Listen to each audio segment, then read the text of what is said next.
Okay. Yes, this is 9. This is actually the second day after the Purnim. So if one sees how important the second day after the Purnim is, it's a very important day. Lord Jagannath, when he sees the second day after the moon, full moon, he jumps on his cart and leaves, for Vrindavan, because that reminds him so much of Radha that he just has to leave. So here we are. We're in the middle of Chaturmasya, with the second day of the next. This is the third month. Second day of Krishna Paksha. And it's also Pitri Paksha. But within this Pitri Paksha, there are pastimes that can help you out. Because Pitri Paksha is mostly dedication to those that have passed away. Especially anybody who passed away in Purushottama month. Purushottama month won't come up again. So by the moon you can't calculate. So you go to Pitri Paksha and then you calculate that day. So that's why Pitri Paksha is there. And the other important part is that Sri Chaitanya Mahaprabhu, he was Paka following all Chaturmasya, but he showed us how much Prem overrules all rules and regulations. Because his brother had disappeared in Pandapur on the full moon day. Now he's following Chaturmasya, and that full moon day that just passed, of the full moon day of Bhadra, I'm pretty sure that's the name of the month, then he, you would say, broke all rules and regulations because he loved his brother. So this, the aspect of doing something like that for such a great, Chaitanya Mahaprabhu, for such a great soul, and he overruled everything for love for his brother. So all these rules and regulations and everything, we do follow them, but we understand that Prem overrules them all. Prem is the ruler of everything. So now we are in Pitri Paksha, and we're the second day of Pitri Paksha. And matter of fact, it's about 11:10 at night, and many people didn't have water. I just didn't have water because the electricity didn't come on, and it finally came on until then. I'm just telling you what's going on, because why I'm so late putting this out. Yeah. So then, all of a sudden, at around 9 o'clock, the electricity does come on, and the pump was started up, and then we filled up our tank. That makes a lot of difference, everybody. Whew. At least I got the tank filled up, and the water's going down. Okay, now electricity even came back on. How do you like that at this hour of the night? Okay, so after all those difficulties, I'm able to sit down here. Now, I did read an excerpt from a Hindi book on the Vraj Mandala Prikram, and I put it out. I'm going to do it on Facebook, put the whole thing out. But the last part is the most important part. It's from the Kurma Purana. And it is like the index of this whole pastime. Because Krishna becomes like servitor of Radha.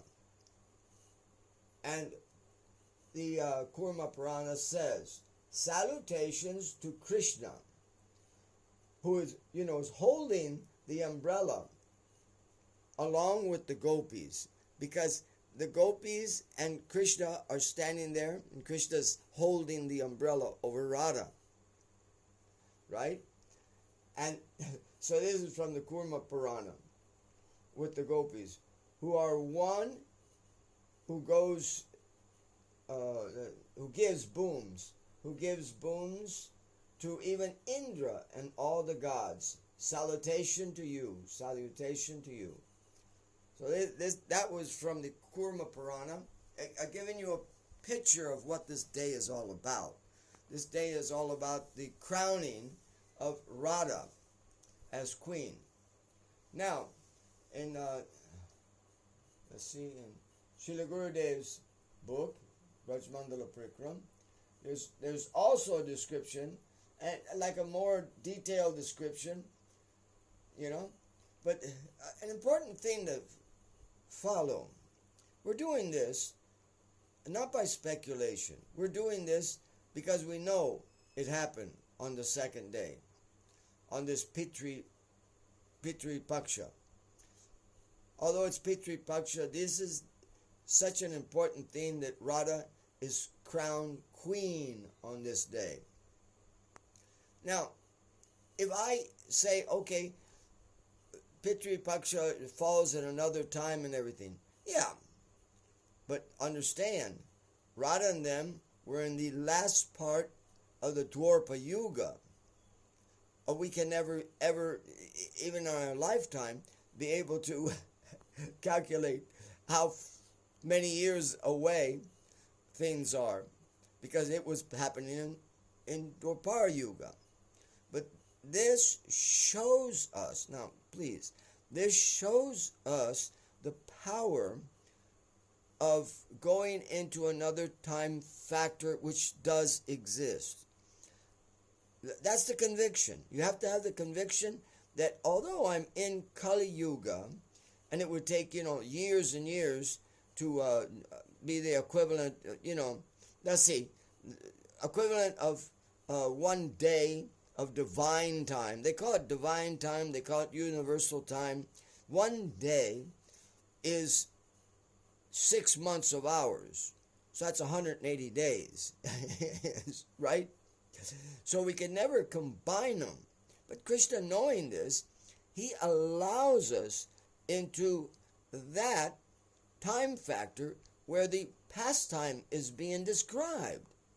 Understand, you are being put in the time factor where the Leela is being described. You can put this also when in relationship to Lord Shiva. Lord Shiva, he goes into Mauna, yeah, right? He takes Mauna.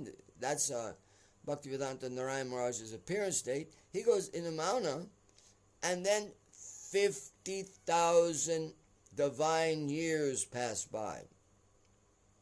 Now, in our lifetime, we'd never be able to even imagine such a thing, right? We'd never be able to, we'd never be out of the Mauna part. But then, in the next no moon, he marries, the daughter of the Himalaya mountains. So his Sati reappears as Uma, and then he marries her. So we celebrate it, and we enter into the time factor, right? We enter into the time factor, and we're able to place ourselves there. We're able to place that wonderful activity of the daughter of the Himalayas waking up Shiva. Yeah, he was totally in meditation. He didn't care what was happening to the world, and it was falling apart, and everybody was asking him to please come. But he wouldn't come. He was so mad that Sati had burnt herself up. So we'd never be able to even know about, we'd never be able to participate. So in this way, it's only a month away. Yeah, Mauna, no moon night of that month, and then all of a sudden the no moon night in Shivratri. That's called Shivratri. Mauna, and then Shivratri. So just trying to get the basic understanding that we can go into another time factor. We are put into another time factor. And as much as you can understand that, or grasp that, is as much as you can participate in it. So this isn't a Leela just by us reading it in a book, but this is a Leela that's alive. This is a Leela that's telling us that Krishna is holding an umbrella over Radharani's head, and this is Kurma Purana. You know? And most of these Puranas were actually written down the last part of the Dwapara Yuga. So we have a big benefit, you know. In other parts of the Satya Yuga, Treta Yuga, and everything, they weren't able to get all this. But we are. So now here, for me to read the whole thing would be a little difficult. I'll try to go over it. Okay? So that was from just, that verse from the Kurma Puran was just from a Hindi version. Okay. Now first we're going to have to crown Krishna. He's going to be Chhatrapati. And then of course we crown Radha. And she becomes Rajeswari. Okay. Now the city is situated near Chhatta. And it's, you know, right off the highway, approximately 20 miles just west of Mathura. I don't know why they put it in miles, but that's how they put it. It's about 25 kilometers. What would you think? Okay. And a nice thing to know also, it lies near Surya Kund. Now this is where Krishna's getting to be the big king, you know. So all the cowherd boys and everybody, they're here, you know, and he's going to be the Chhatrapati, the big king. Okay. Now Sridham and the other Sakas seated Krishna in the throne, you know, and they declared him the exalted king, Chhatrapati of Raj. They thus performed a wonderful, unprecedented pastime here. Then Sri Balaram sat at Krishna's left side. That's nice to know. Whenever they're both together, Balaram wants to be at Krishna's left side. And they began executing the duties of the administrators of state. They took over right away. And I don't know how many people voted him in. Anyways, Sridham held the umbrella over Krishna's head. Arjuna fanned him with a chamara. Madhu Mangal sat in front of Krishna and acted as the court gesture. Subal offered him betel nuts, and Subbahu, Vilasa, and other Sakas assumed the role of the subjects.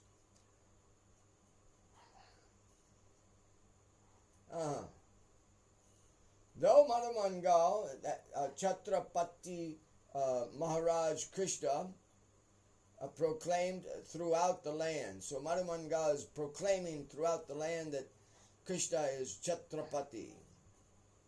And he says like this, Maharaj Chhatrapati Nandu Kumara is the sole emperor here. No one else has claim to any of this as their authority. Daily, the gopis, he adds a little bit of, God, Krishna, first thing you have to do against the gopis. Daily these gopis destroy the gardens here. They should all be punished by you. Oh, that's very good.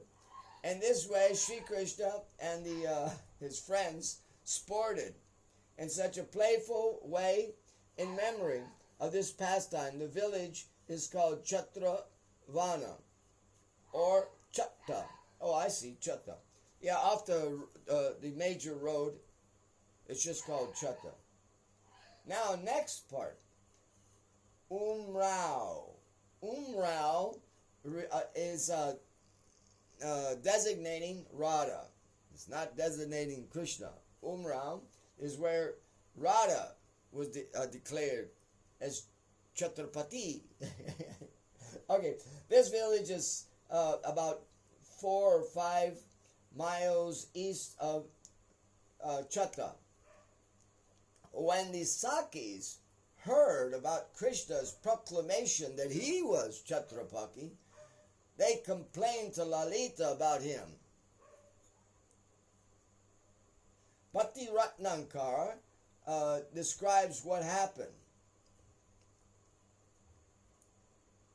And I don't have the direct quote from that. Okay, here it is. Okay. Lalita became angry when the gopis declared that the Sakas were declaring that Krishna was Chhatrapata. Okay. And she said, "Who is that person who dares to claim authority over Radhika's kingdom? We will retaliate against that person." Saying this,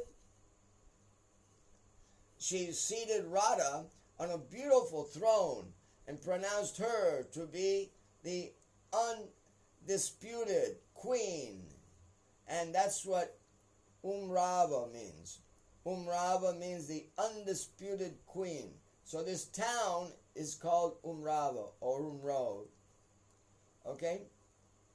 Chitrasaki held the umbrella over Radhika's head, and Vishaka fanned her with a chamra. Lalita sat on Radhika's left as her minister of state. Minister of state. One Saki offered betel nuts, and the remaining Sakis acted as subjects. Sitting on her throne, Radhika ordered all the Sakis. What's going to happen now? Go and defeat the person who desires to usurp my kingdom and take it away. Bind him. And what they did is they get, these vines. They get all the latas, the vines, and they bind him and bring him here before me. Actually, they didn't just bound Krishna, they bound even Madhu Mangal and some of the other Sakas, Subal. Okay. Receiving the order from Rava, the queen, thousands and thousands of Sakis with flower sticks, or it says sticks here, but they're vines, flower vines in their hands, left for the battlefield. Adibo! When Arjuna, Lavana, Briga, Kokla, Subala, and Madhu Mangal saw them approaching, they fled in all directions. Boy, they were scared of them. One clever Saka, however, caught Madhu Mangal. It should be Saki. Okay, one clever Saki caught Madhu Mangal, bound him up with the flower garland, and brought him to the lotus feet of Umrava Radhika. Some gopis slapped Madhu Mangal's cheeks a few times, and they said, "What audacity you have to try to unlawfully seize the authority of this kingdom from our Umrava. We will punish you right now." Madhu Mangal then bowed down his head. Okay. He lowered his head and declared to the Sakis, "That is only befitting," he said. We concede to the defeat. We're defeated. But please, hand down such a punishment that my stomach will be filled always.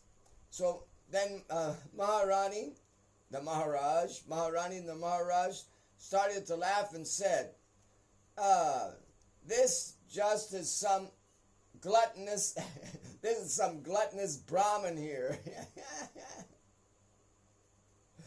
Just release this gluttonous Brahmana. So the Sakis filled his stomach with ladus and let him go. Madhu Mangal returned to Chhatrapatu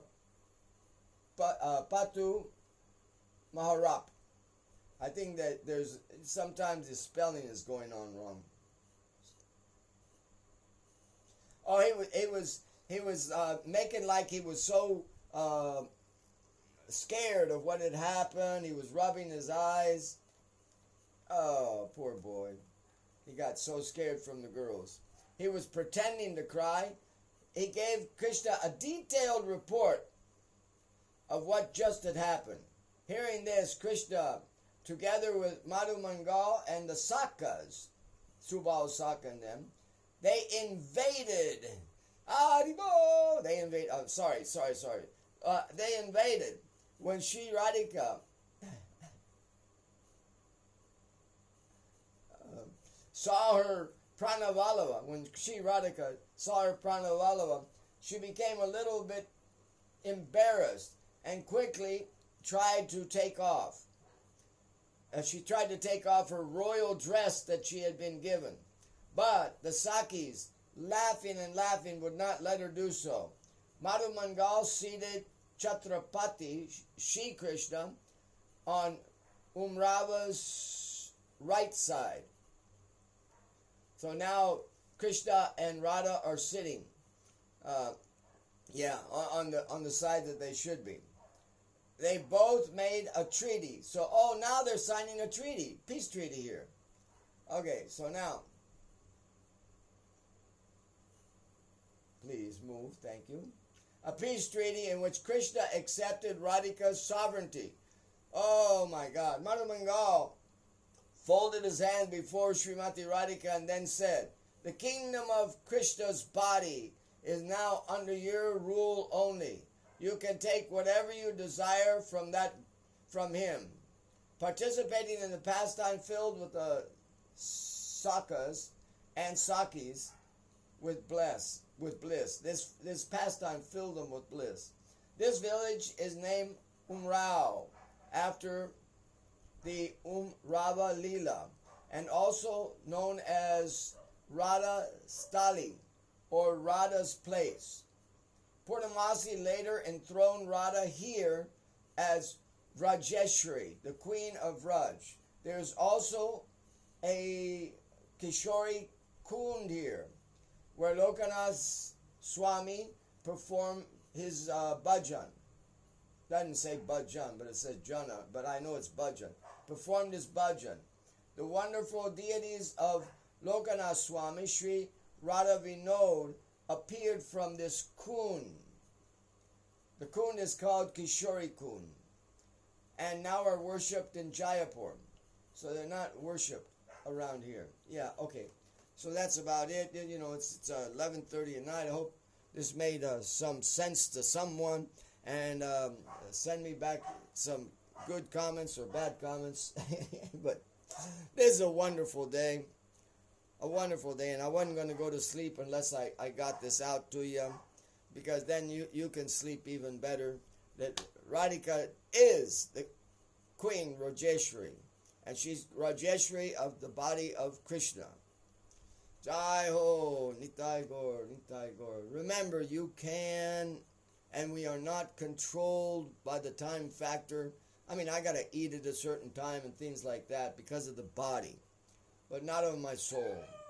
My soul is not controlled by this time factor, and I can enjoy this pastime in its very taking place.